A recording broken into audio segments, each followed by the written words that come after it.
Salut, salut à toi et bienvenue dans ce nouvel épisode plutôt en mode storytelling et c'est une histoire que j'aimerais te partager aujourd'hui, chose que j'ai vécue cette nuit. Alors, pour te redresser le contexte, au jour où j'enregistre ce podcast, on est le 25 mars 2023 et en très peu de temps, je ne sais pas si tu te souviens ou bref, à quelle époque tu écouteras ce podcast, mais il y a eu 3 grandes banques qui ont fait faillite aux États-Unis. Il y a une banque en Suisse qui a fait faillite, qui a été rachetée par une autre. Il y a des mouvements un peu catastrophiques qui se passent en France parce que, il y a une mesure qui est passée. Enfin bref, c'est pas le chaos, mais on commence à s'en rapprocher, tu vois? Puis en plus, Pluton arrive en Verseau, on se rapproche de l'ère du Verseau, enfin c'est le dawa complet, tu vois? Donc pour te faire un peu court, l'ambiance globale du monde dans lequel on vit à cette époque-là, commence à peine à être un petit peu anxiogène et on commence tous, consciemment et inconsciemment à, se poser vraiment la question de comment on se sent en sécurité grâce à quoi, tu vois? Déjà, on a bien compris que ça n'était pas l'argent, ça n'est plus l'argent qui allait nous mettre en sécurité. Donc ça peut réveiller beaucoup de peur dans l'overmind global. Et donc cette nuit, j'ai fait un cauchemar. J'ai fait un cauchemar qui avait rien du tout à voir avec, tout ce qui se passe, mais bref, tu vois, quand on se réveille d'un cauchemar, souvent c'est au milieu de la nuit. Là, il était 3h30 du matin et tu pas très bien, tu vois? Tu as un mood, enfin moi personnellement, le temps que je redescende un petit peu, bon, il me faut un petit peu de temps et j'ai eu la fâcheuse tendance, le réflexe pourri, pour me changer les idées, de regarder les réseaux sociaux dans pleine nuit, tu vois? Déjà, comme si j'étais pas assez accro à ce moment-là, je suis allée voir les réseaux sociaux. Les réseaux sociaux qui ont dû s je sais pas comment lire dans mon esprit et sur TikTok, alors que j'essaye de pas aller trop sur TikTok, j'ai vu, tu sais, que des vidéos sur les Illuminati, Jay-Z et Beyoncé qui ont fait apparemment des dingueries, qui ont appelé Satan, des trucs sur le satanisme, des trucs sur, la peur, enfin, en fait, que des vidéos ou que des médias qui allaient suractiver les peurs. Bon, le contexte fait que ça surexcite tout le monde là en ce moment. OK, et là, j'ai commencé à plonger dedans. Pas trop longtemps, je t'avoue, mais j'ai quand même commencé à plonger dedans et je me suis dit: «Putain, mais le monde dans lequel on vit, c'est une cata et tout», et là, je me suis rappelé mon design parce qu'en fait, ce podcast-là, je voudrais vraiment faire le lien avec le design humain. Je me suis rappelé mon design. Dans mon design, j'ai le centre splénique, le centre des peurs et de l'instinct qui est complètement ouvert. Et j'ai aussi mon centre tête, le centre de l'inspiration, de la pression à penser qui est complètement ouvert. Ça veut dire quand c'est ça, que je n'ai pas de porte dormante, j'ai vraiment le centre qui est complètement vierge. Et quand c'est comme ça fait vraiment potentiellement un ressenti, un captage et une amplification des énergies inhérentes à ces centres-là qui va peut-être avoir une expression pas anarchique, mais qui n'a pas de point de repère, vu que justement je n'ai pas de porte dormante quand ces centres-là s'activent ou qui commencent à se surexciter. Je n'ai pas d'expression un petit peu à moi, je n'ai pas vraiment d'énergie à moi pour les exprimer comme ça pourrait être le cas, pour le coup, dans mon agenda non défini, mais j'ai la porte 47, 43 et 11 qui sont, dormantes. Donc quand mon centre agenda se définit, en présence de quelqu'un ou quoi, je vais exprimer ma conceptualisation des idées sous l'angle de l'oppression, de organiser les idées, de plutôt sous l'angle très réceptif, très abstrait, pardon, de leur ressenti plutôt abstrait et en version individuelle, en captant les intuitions et en diffusant des intuitions plutôt pour les autres. Donc, en ayant ces centres tête et spléniques non définis, ce que j'ai compris et observé, c'est que quand je capte des idées qui ne m'appartiennent pas, typiques du centre tête non défini, si ce sont des idées qui peuvent me générer des anxiétés, de la pression, ça se transfère très rapidement en général à mon centre splénique qui lui aussi est full open comme on appelle, et là, je pars dans un délire de peur, d'amplification, je me sens figée, complètement figée et paralysée. Ça, c'était avant que j'ai compris cette petite nuance-là, et cette nuit, du coup, ce que j'ai pu observer, c'est de me dire: «Non», justement, j'ai moins subi, j'ai vu que je commençais à rentrer dedans et après j'ai dit: «Je suis observatrice», et en fait, dans ce podcast, je voudrais vraiment transmettre ce message-là, que le design humain est vraiment pour moi l'outil le plus puissant et le plus profond en ce qui concerne, le fait de devenir son propre observateur. Parce qu'on peut passer des années à travailler sur soi, à prendre des coachings aussi potentiellement qui vont bien entendu t'aider.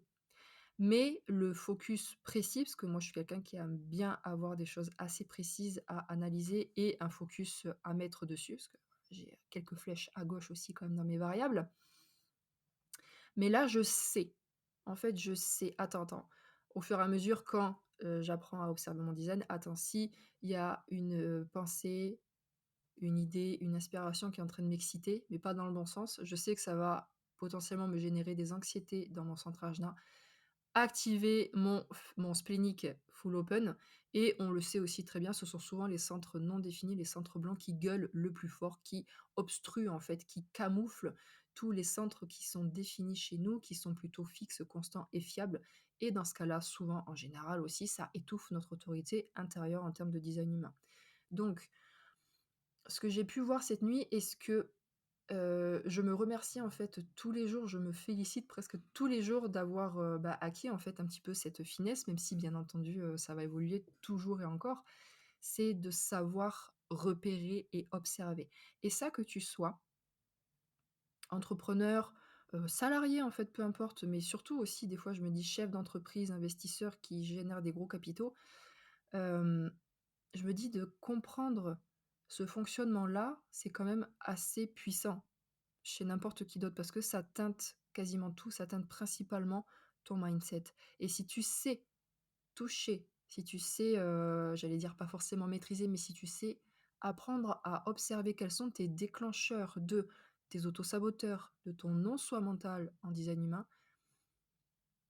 mais c'est ça, à mon sens, presque la vraie sagesse. C'est d'arriver à se connaître suffisamment bien, d'arriver à s'appréhender, d'arriver à s'observer et de se regarder avec bienveillance et de se dire: «OK», enfin là, pour le coup, pour moi, cette nuit, c'était: «OK, mon centre splénique, mon centre tête, on va se détendre, on se calme. Aujourd'hui, à l'instant T, je suis en sécurité», parce que mon centre splénique full open, il est un petit peu friable avec tout ce qui est sécurité, voilà, on le sait. Mais aujourd'hui, à l'instant T, je suis en sécurité. OK, on ne sait pas du tout vers quoi on va. Le transit de l'année, c'est un petit peu dans ce sens-là aussi. Donc OK, on y va, pas après pas. Ça ne sert à rien de projeter, 8 ans plus loin parce que de toute façon, on en est juste incapable en ce moment. Mais vraiment pour moi, d'arriver à devenir son propre observateur, heu, c'est vraiment aller vers, j'allais dire cette maîtrise de soi, mais pas dans le contrôle, mais cette maîtrise de tout ce qui se passe et on sait ô combien, en fait, finalement, ce sont les pensées qui nous drivent la plupart du temps. Mais on sait aussi que le non-soi mental monte directement dans notre mental, font gueuler, les voix du non-soi et c'est ça qui nous pollue principalement. Donc c'est vrai que dit comme ça, peut-être qu'on pourrait dire: «Ouais, ouais, c'est banal, ouais, c'est pas grand-chose», mais regardons simplement à quel point on se fait rincer le cerveau par toutes les voix qu'on a dans la tête, les «j'ose pas», les «j'ai peur», les, «je ferai mieux d'eux», le «est-ce que tu crois que», le «est-ce que tu penses que». Tellement en fait, on a tellement, tellement de voix qui peuvent être polluantes à l'intérieur de nous, qu'on ne se rend même plus compte la plupart du temps et du temps que pour moi, tu mets la lumière grâce au design humain sur ce qui fonctionne, enfin, déjà sur comment tu fonctionnes et sur voilà, quelles sont les voies du non-soi mental? Tu as pas besoin de plonger pendant des années dans le design humain pour savoir comment ça fonctionne. Normalement, dans une analyse, on t'explique quand même pas trop mal. En tous les cas, moi, je mets quand même un point d'honneur à bien expliquer ça dans mes analyses. Hem, Qu'est-ce qui se passe avec un centre qui est défini ou pas? Parce qu'on met beaucoup l'accent, je trouve en France aussi en ce moment sur, donc le type, l'autorité, la stratégie, ça c'est la base. Il y a quand même un courant, j'ai l'impression, qui va beaucoup sur les portes, mais on prend pas forcément énormément de temps sur qu'est-ce que amène le non-soi mental des centres sur nous. Et les centres, c'est quand même ce sont quand même les énergies qu'on amène dans les relations. On amène tout ou pas, hein, dans les relations, enfin, dans nos relations avec le design humain, même l'énergie des portes, c'est pas pour les mettre de côté. Mais, tu vois, c'est par couche. Il y a le type, l'autorité, la stratégie, les centres, les canaux, les portes. Moi, c'est comme ça que je le vois. Donc c'est très bien d'être incollable sur les portes, mais si tu maîtrises pas très, très bien l'expression ou comment appréhender tes centres, au final, pour moi, il manque quelque chose, tu vois?